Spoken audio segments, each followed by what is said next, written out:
이란이 갖고 있는 왕관의 보석이 헤즈볼라입니다. 그렇게 중요한 존재인데 거기에 92년부터 이 조직을 이끌어왔고 이란과 아주 밀접한 관계를 했던 하산 나스랄라를 이스라엘이 제거를 했잖아요. 이제 이란으로서는 움직이지 않을 수 없는 상황이 되죠. 하마스가 초등학생이라면 헤즈볼라는 대학생이다. 그 정도로 강력한 군대거든요. 그런데 너무 허무하다 할 정도로 이스라엘이 쉽게 제압을 했잖아요. 그게 바로 이스라엘 정보력의 힘입니다. 이스라엘이 통신망을 바꾸도록 유도를 했고, 근데 이게 결정타였던 것 같아요.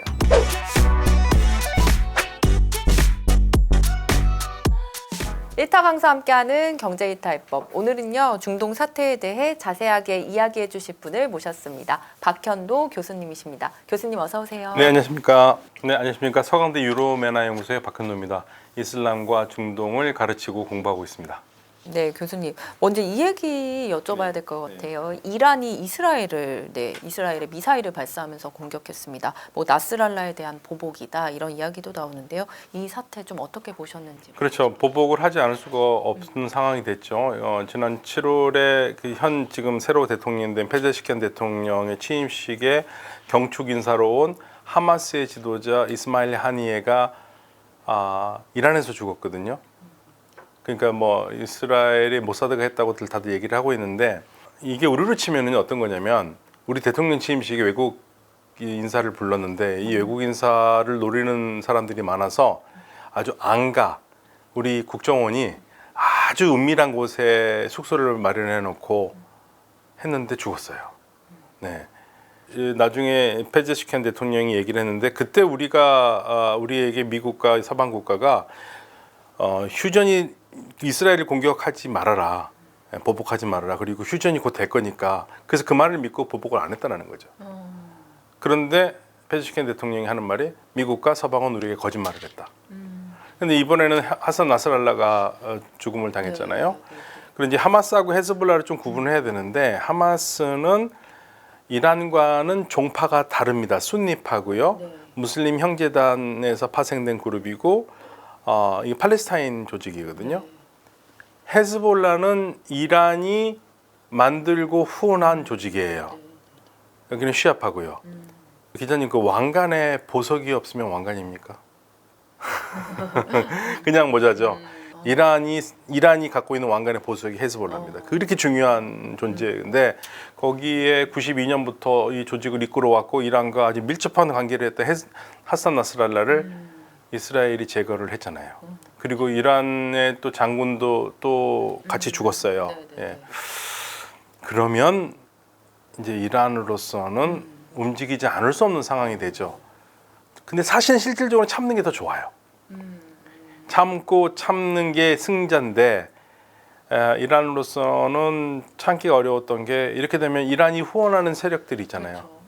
그러면 이란을 뭘 믿고 도대체 우리가 이렇게 당해도 이란이 도와주지 않는구나. 가장 아끼는 헤즈볼라가 당해도 저렇게 도와주지 않는다.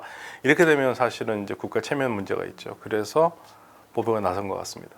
그 헤즈볼라 수장인 이 나스랄라라는 사람이 어떤 인물이고 이게 보니까 수년간 은신을 해왔던 걸로 알려졌었는데 이번에 정밀 타격을 당했잖아요. 어떤 이유에서인지. 그러니까 나스랄라가 92년에 헤즈볼라의 지도자가 되거든요.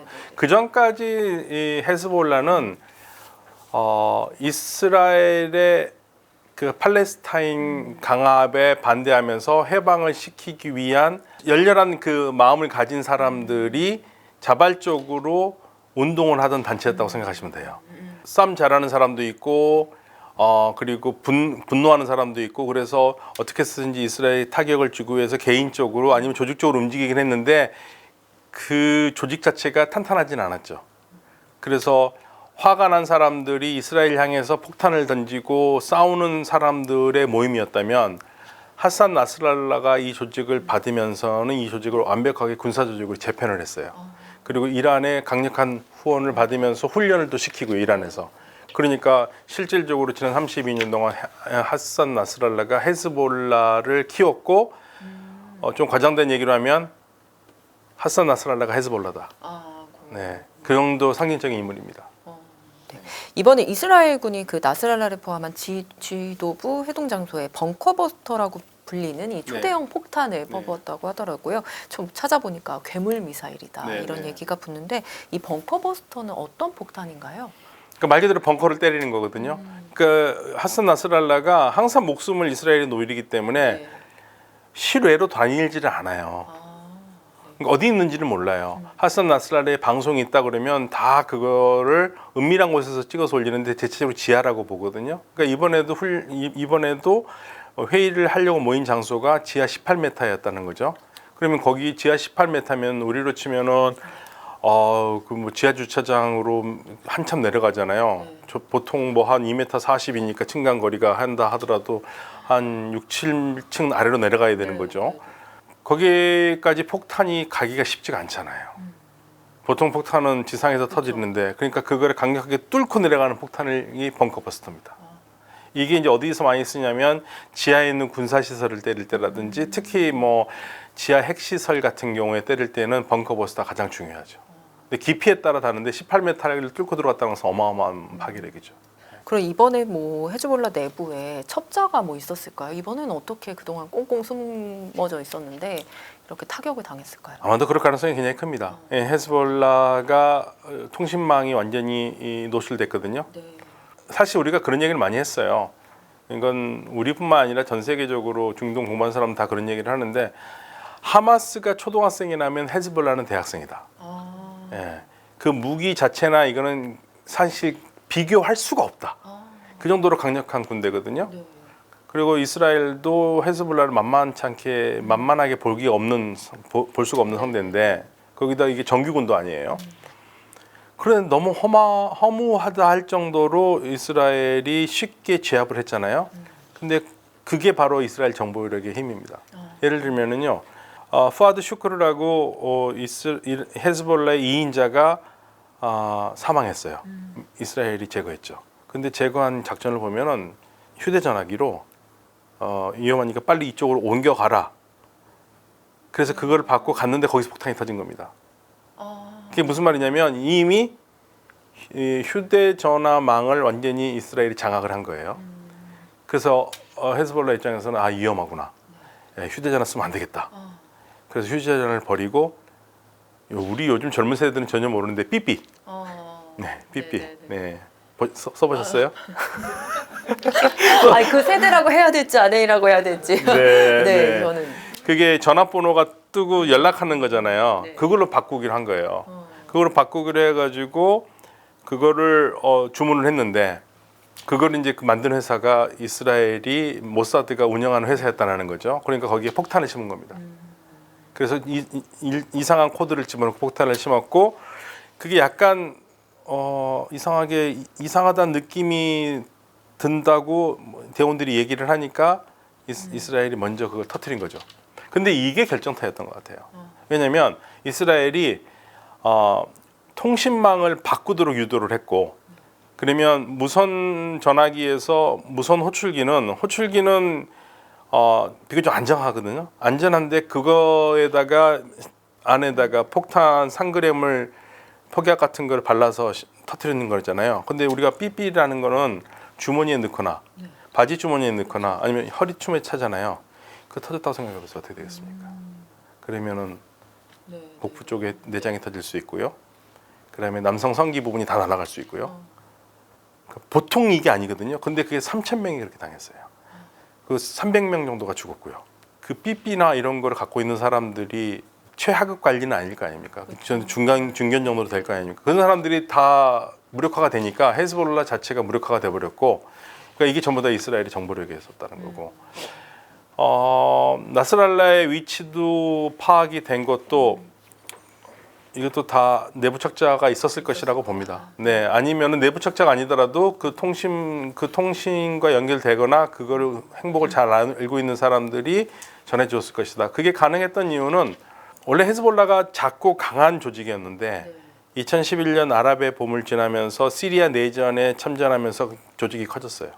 조직이 커졌고 그리고 경제난이 어려우니까 대원들을 모두 다 먹거리를 해줄 수가 없지 않습니까? 그러면 분명히 불만스러운 대원이 나왔을 테고 불만스러운 대원 중에서는 돈의 유혹을 받고 뭐 나는 이스라엘이니까 넌 넘겨라 이렇게 접근 안 하잖아요. 다른 방식으로 접근을 하겠죠. 예, 그러면서 새 나간 것 같아요. 예. 이번에 이스라엘이 그 나스랄라 폭격을 할 때 미국과 상의하지 않고 노골적인 바이든 패싱을 보여줬다 이렇게 얘기가 나오던데 미국의 입장은 어떨까요? 아무 입장이 없죠. 사실 할 만한 게 없는 게. 그러니까 이스라엘은요 이번만이 그런 게 아니라 이스라엘 생각하기에 이스라엘 정부가 생각하기에 이거는 정말 핵심이다. 그럼 미국과 공유하지 않습니다. 예. 일단 저지르고 사후 통보해요. 그 사실은요 이스라엘의 군인들이 만나면 우리 한국한테 그런 얘기예요. 왜 니들은 다 미국한테 얘기하고 하냐? 미국한테 얘기하고 하면 미국이 하게 할 것 같아? 절대 못하게 한다. 그래서 우리가 원하는 거 있으면 한 다음에 통보한다. 미국이 할 수 없죠. 예, 그러니까 이번에도 사실은 언론 보도에 따르면 작년 10월 달에 이스라엘이 헤즈볼라의 하산 나스랄라를 제거하려고 작전을 세웠는데 미국의 만류로 못했다는 거예요. 그러니까 이번에 만약에 또 우리 이번에 나스랄라 없애겠다 그러면 미국이 아유 하지 마 그러지 하라고 그러겠습니까? 그러니까 미국을 제끼고 예, 이스라엘이 그냥 간 거죠. 헤즈볼라의 이제 새 수장으로 나스랄라의 사촌인 사피딘이 임명이 됐다고 하더라고요. 지금 빨리 조직을 조금 재건하고 임무가 막중할 것 같은데 어떤 인물인지 좀 궁금해요. 일단 굉장히 친이란 세력이고요. 이란에서 이란의 그 트럼프 대통령 때 이란의 솔레이마니 장군을 죽였잖아요. 솔레이마니 장군의 사위입니다. 예, 그래서 이란과 굉장히 밀접한 관계를 가지고 있고 재건에는 중요한 인물인데 그런데 재건에 중요한 인물이긴 한데 또 이스라엘의 타겟이 될 수 있기 때문에 그렇죠. 어떻게 피해 다닐지는 잘 모르겠어요. 예, 그게 이제 가장 큰 관건이고 나스랄라의 지도력이 너무 뛰어났기 때문에 원래 보통에 굉장히 걸출한 지도력이 있는 사람이 사라지면 그 다음 사람이 제대로 힘을 발휘 못하는 경우가 있거든요. 해더라도 빛이 안 나는 경우가 있는데 어느 정도 끌어올릴 수 있을지. 그런데 사실 조직이 너무 와해됐어요.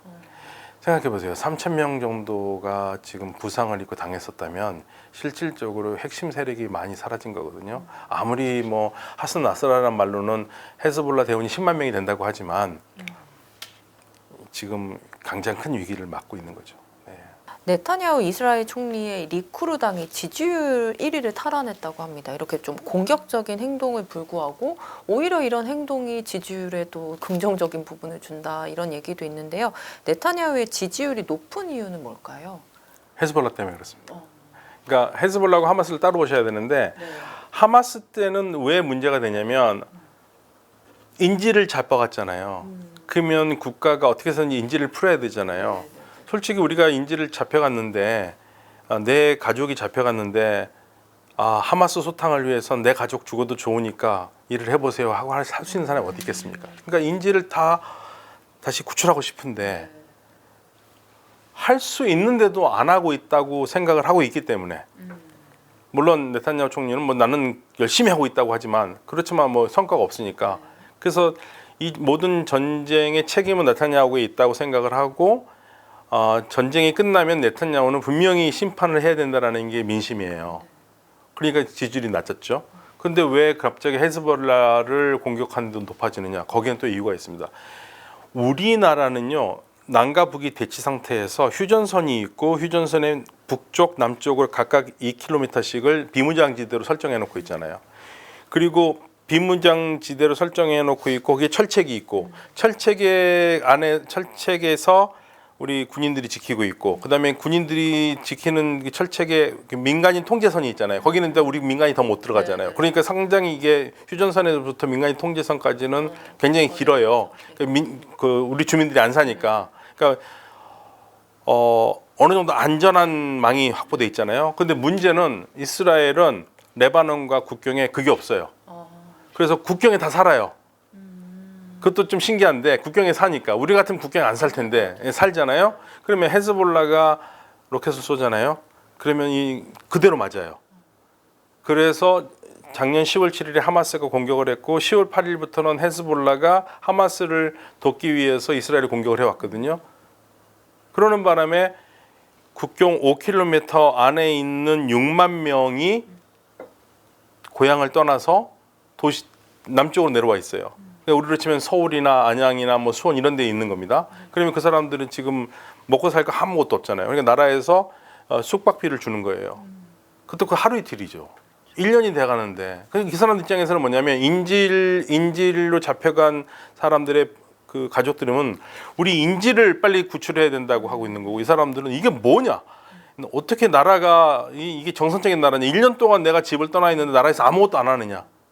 이 상황이 되거든요. 그래서 인질 구출은 못 하고 있으니까 이게 점수를 깎일 수밖에 없는데, 헤즈볼라에 밀리지 않고 헤즈볼라를 위로 밀어붙이겠다는 거거든요. 그러니까 이스라엘은 뭐냐면, 헤즈볼라 니네들 올라가라.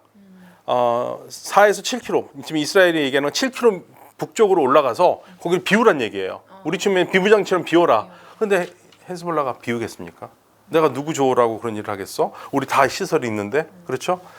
그런데 거기를 때리니까 이스라엘에서는 그래 잘한다. 이건 이렇게 해야 되는 거다 하고 지지율이 올라가는 거예요. 그럼에도 또 일부 이스라엘 내부에서는 휴전 협상을 촉구하는 뭐 대규모 시위가 열렸다고 하더라고요. 이게 시위가 이렇게 격화되면 아무래도 휴전에는 미온적인 이 네타냐후의 총리가 뭐 민심에 조금 굴복할 수도 있을까요? 네타냐후 사전에 굴복은 없습니다. 아유, 굴복했으면 이미 굴복했죠. 그 정도 압박은 압박도 아니에요. 그러니까 워낙 정치적인 노림수가 뛰어난 정치인이라서 아마 이스라엘 국민의 한 3분의 2가 거리로 나와야지 내려갈까 생각을 할걸요. 네, 안 할 겁니다. 페제시키안 이란 대통령 당선인이 중국 러시아 협력에 이제 전념하겠다 이렇게 강조했는데요. 이 뭐 이란 경제가 어려우니까 아무래도 뭐 전쟁보다는 경제를 우선시한다 이렇게 봐야 할까요? 그러니까 이란은 브릭스에 들어가서 거기에서 경제를 좀 하고 싶어 하죠. 어차피 지금 미국이 제재를 다 막아놨고, 가장 좋은 건 미국이 제재를 풀어주는 건데 제재 풀기가 쉽지는 않을 것 같아요. 지금 현재로서는 쉽지는 않고, 근데 사실은 희망회로는 하나가 있어요. 카멜라 해리스가 대통령이 되고, 카멜라 해리스의 대통령이 되면 그 외교 선생이 사실은 그 핵협상의 주역 중에 하나였거든요. 그렇게 되면 필립 고든인데요. 필립 고든이 이란의 카운터파트와 얘기를 하면 제재가 생각보다 빨리 풀릴 수 있는데, 지금 뭐 이스라엘과 맞붙고 있는 상태고, 이스라엘이 그 꼴은 절대 못 볼 거 아닙니까? 어떻게 쓰는지 방해장을 넣을 거고 해방을 할 거고.